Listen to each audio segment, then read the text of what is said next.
everybody, and welcome to the High Performance Garden Show. We are on week 31, so we only have 2 weeks left in this garden season. And there's a little touch of fall in the air, and we have a frost warning in 2 days. So if I cover the garden, we'll film it so you can see what we do to protect the garden. But other than that, we're going to get started. We're just kind of cruise through the garden this week because there's not a whole lot to do but harvest. So we're going to start right here with the tomatoes. And we were spraying for aphid just to keep those under control. I'm not seeing any aphid today, so I think we'll be just fine. Some beautiful tomatoes today. I see a clip that's loose. Hook that back together. Oop, that's a bad clip. Let's see if we got another one. Doesn't want to stay shut. We want to support this cluster of tomatoes, so we don't want to go without our clip because that can fold the plant over and cut the food supply off to those tomatoes. So we want to protect them. Oh my gosh, I see a great big weed in here. Look at that guy. Whew. I missed that one the last few weeks. Okay, a few more tomatoes here. We are filming in the afternoon instead of the morning, so the shadows will probably be a little different today. But that's all right. We can get it all.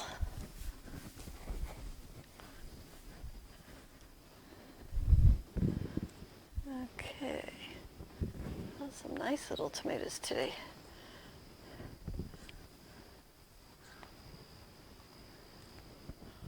Wow, and some big jumbos over here.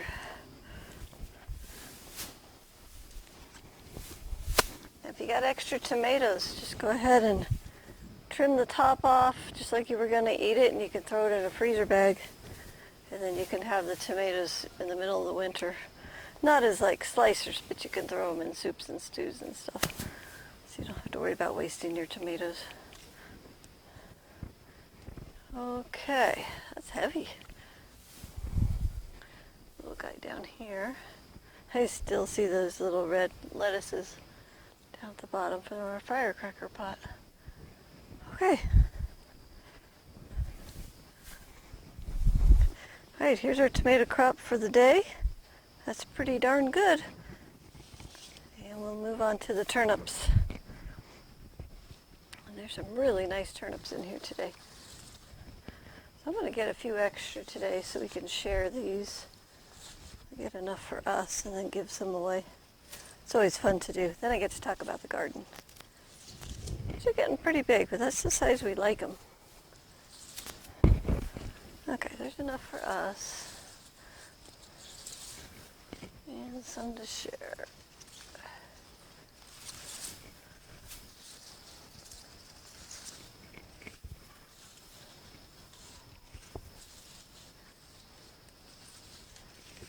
Okay.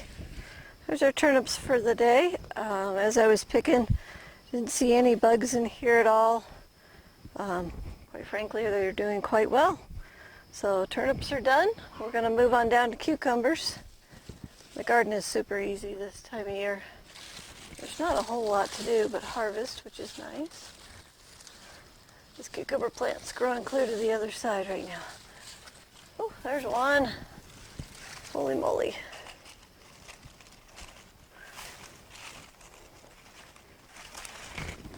Okay, we got one.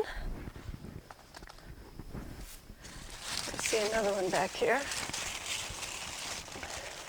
The cold snap that's coming in is not going to be that good for the cucumbers as far as production, but hopefully they'll go a few more weeks for us. And we just have to be thankful for whatever we get when we get it.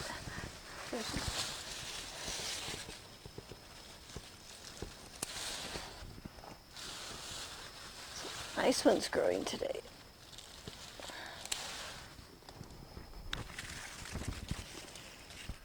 Okay, check the other side.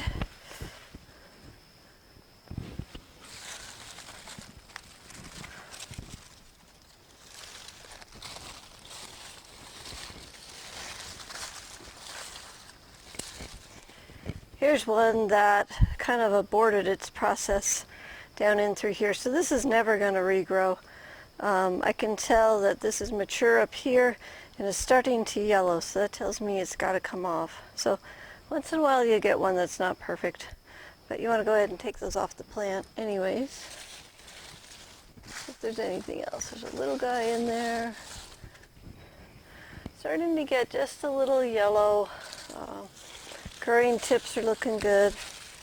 I think it's just transferring some food from the older leaves up.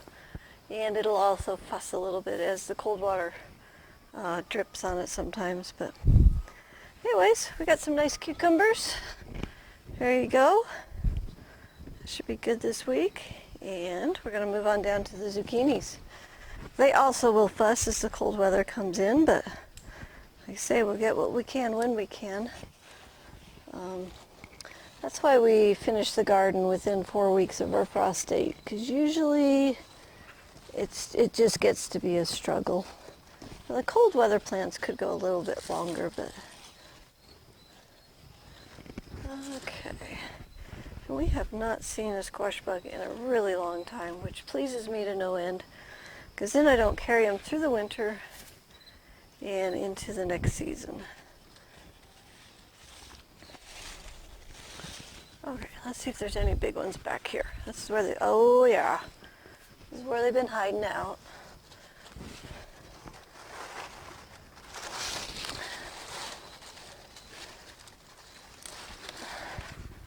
Looky there, zucchini noodles, yum. My favorite dishes.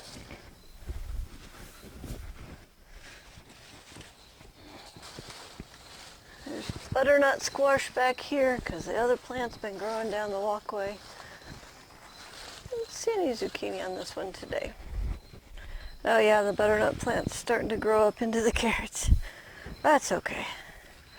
Okay, that's about it. Let's take this guy. Okay, that should give us enough zucchini for the week.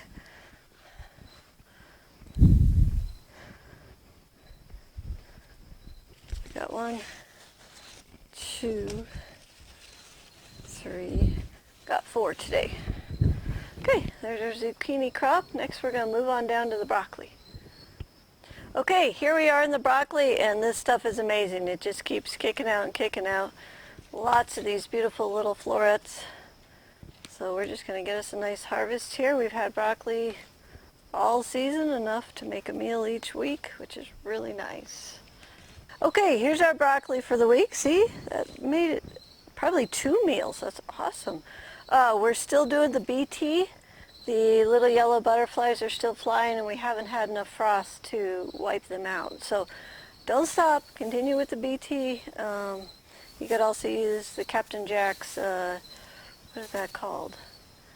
Dead bug gone, something like that. Anyhow, you can look that one up.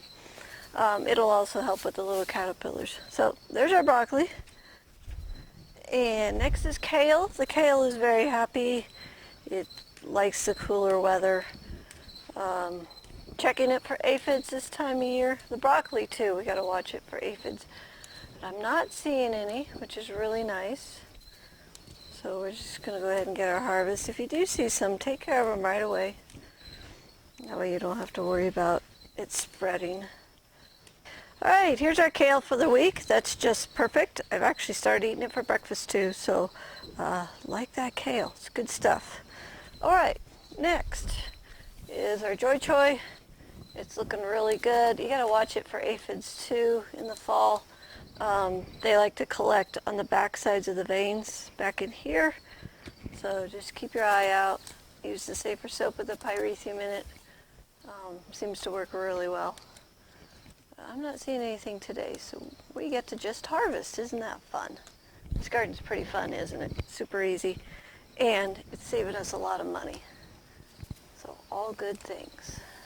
Okay, here's our Joy Choy that we got. Not quite as much as in the spring, but it'll still be delicious. And we also had a handful of weeds. There's some grass, there's some dill. The seeds are blown over from the dill bed. And just a couple of stray chickweeds. So you want to continue to maintain your garden even through the fall. So don't let the weeds overtake you, but I think we got them. Okay, next we want to do our Swiss chard. And we're just going to come down in here and just get a small crop today. It's not growing quite as fast in the fall. You know, our day length has dropped down below 12 hours a day, and it does affect the plants a lot. So in the summer we run about 16 hours a day. So a little slower, colder at night.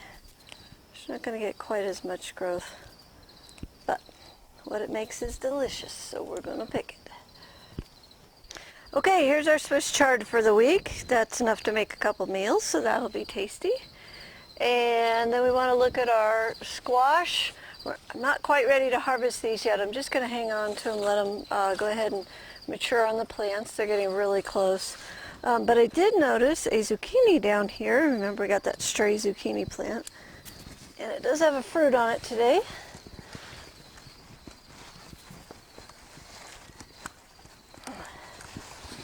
There we go. I'll add to our zucchini pile. Okay, excellent. So this will just let it do its thing. Watch them for squash bugs, but haven't seen any in a really long time, which is awesome. Okay, next is lettuce. And we want to go ahead and get our harvest in. And we're just going to cruise to the end of the season with the plants we have here. And we'll get as much as we can. They will also slow down as the days get shorter and the nights get colder. But we can still get some today. Okay, here's our lettuce for the week. That's just perfect. We'll eat that throughout the week. And I was looking for aphids down here, but I am not seeing them. So we did a good job last week wiping them out. But I still see a few aphids here on our firecrackers. So we're going to go ahead and just give it another coating. But I think we're going to get a second crop of seeds, which is exciting.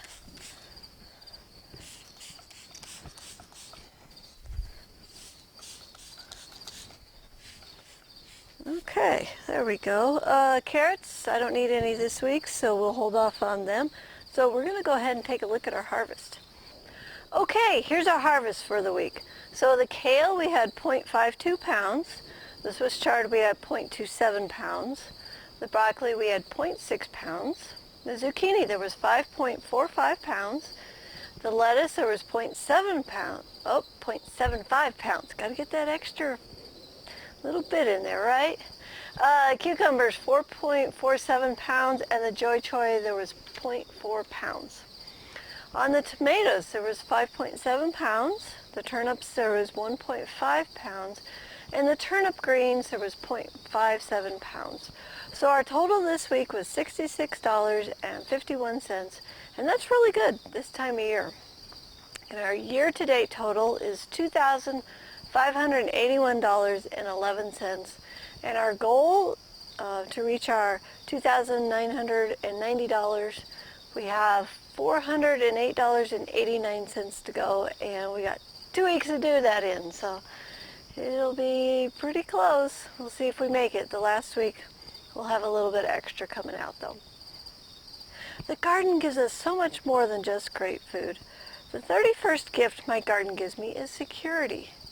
Every day we hear of food recalls, foodborne illnesses, tainted crops, and Frankenstein genetically modified foods. There is no guarantee that the food we buy is safe to consume. But when we grow the food ourselves, we are in control of what goes in the soil, what is sprayed on the plants, what type of seeds, what type of seeds are planted, and when the food is harvested. We can monitor the food source and know that it's safe to consume. Have you enjoyed the garden show this year? We have come a long way in just this year.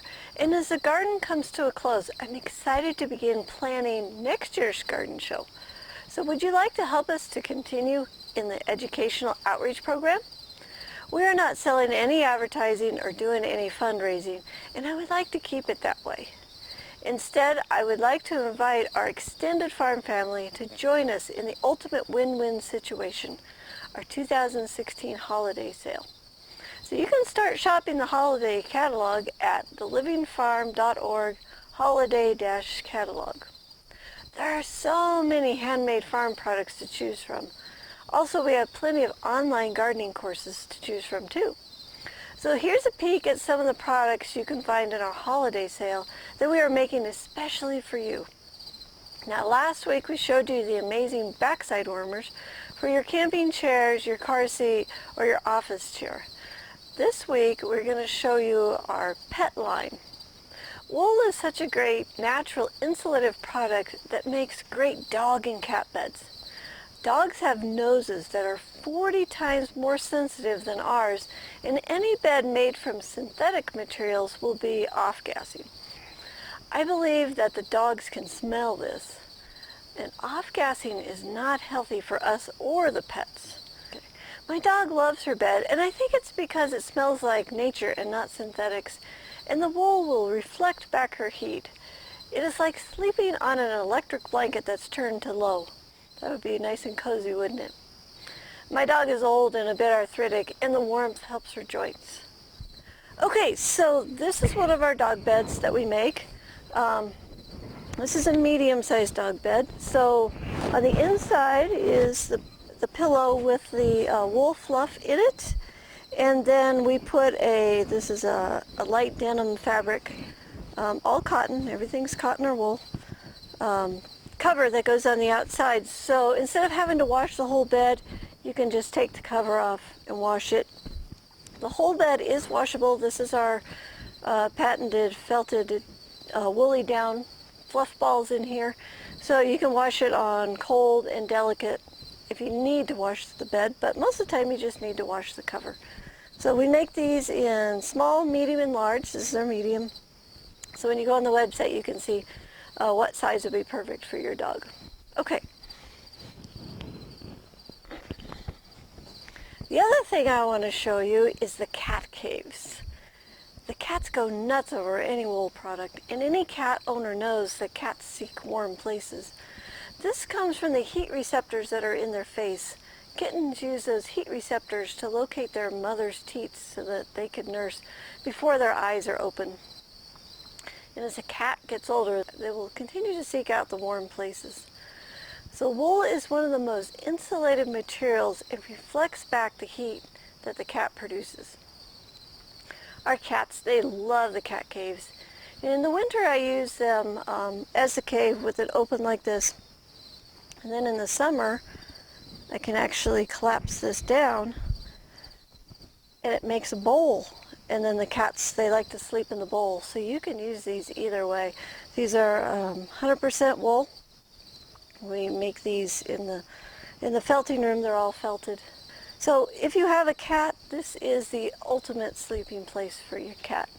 So all these products are handmade and take time for us to manufacture. And that's why I would like to encourage you to order your gifts today to make sure you get them in time for the holidays. When you order early, we have a chance to keep our people flock busy through the slow season on the farm. And another benefit to ordering early is the assurance that you will get your products in time for the holidays. So please check your holiday gift list to see if there's anyone on your list that would love to have some of the handmade farm goodies. Once you've gotten your shopping done, please share the holiday catalog with your friends and family. We want to thank you in advance for your purchase and spreading the word. It means a lot to us. So stay tuned for the announcements on next year's garden show. And while you wait, make sure to check your email inbox for emails from me. I will want your help in making sure that the next garden show addresses the questions you have and the vegetables you want to grow. If you are not already signed up for the garden show newsletter, email me at info@thelivingfarm.org to be signed into the list. So until next time, may your garden be easy, fun, productive, and always organic.